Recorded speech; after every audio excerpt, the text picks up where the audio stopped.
എൻ്റെ ഈ ഒരു ജേർണിയിൽ ഞാൻ ഏറ്റവും കൂടുതൽ ടെൻഷനും ആങ്സൈറ്റിയിലൂടെയൊക്കെ കടന്നുപോയത് എൻ്റെ സിയ ജേർണിയിൽ തന്നെയായിരുന്നു. അന്ന് ഞാൻ കടന്നുപോയ ആ ഒരു സെയിം സിറ്റുവേഷനിലൂടെ നിങ്ങൾ പലരും കടന്നു പോകുന്നുണ്ടാവില്ലേ. പിന്നെ കൊമേഴ്സ് ബാക്ക്ഗ്രൗണ്ടിൽ നിന്നല്ലെങ്കിൽ ആ ടെൻഷൻ്റെ കാര്യം പറയും വേണ്ട.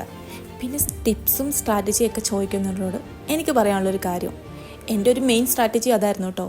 ഡെയിലി കൺസിസ്റ്റൻ്റ് ആയിട്ട് നല്ലപോലെ ഹാർഡ് വർക്ക് ചെയ്യുക. I used to consistently go through all the subject every day. വേറൊന്നുമല്ല, ചുമ്മാ ഒരു പേപ്പർ എടുക്കുക, അതിൽ ഈ പറയുന്ന 8 സബ്ജക്റ്റും എഴുതുക. എല്ലാത്തിനും നമ്മളുടെ ഒരു ക്ലാരിറ്റി അനുസരിച്ച് നമുക്ക് എത്രത്തോളം എളുപ്പമാണ്. ചിലവർക്ക് ചില സബ്ജക്റ്റ് ഈസി ആയിരിക്കും, ചിലവർക്ക് വേറൊരു സബ്ജക്റ്റ് ടഫായിരിക്കും. അങ്ങനെ നമ്മളുടെ ഒരു സ്ട്രെങ്ത് അനുസരിച്ച് ഒരു ടൈം സെറ്റ് ചെയ്ത് എല്ലാ സബ്ജക്റ്റും മാക്സിമം പഠിക്കാൻ വേണ്ടി ഞാൻ ശ്രമിക്കുമായിരുന്നു. പിന്നില്ലേ, ആദ്യം നല്ല ഹെക്റ്റിക് ആയിരിക്കും, പിന്നെ എന്താണെങ്കിലും ട്രസ്റ്റ് മീ, നിങ്ങൾ ട്രാക്കിലെത്തും.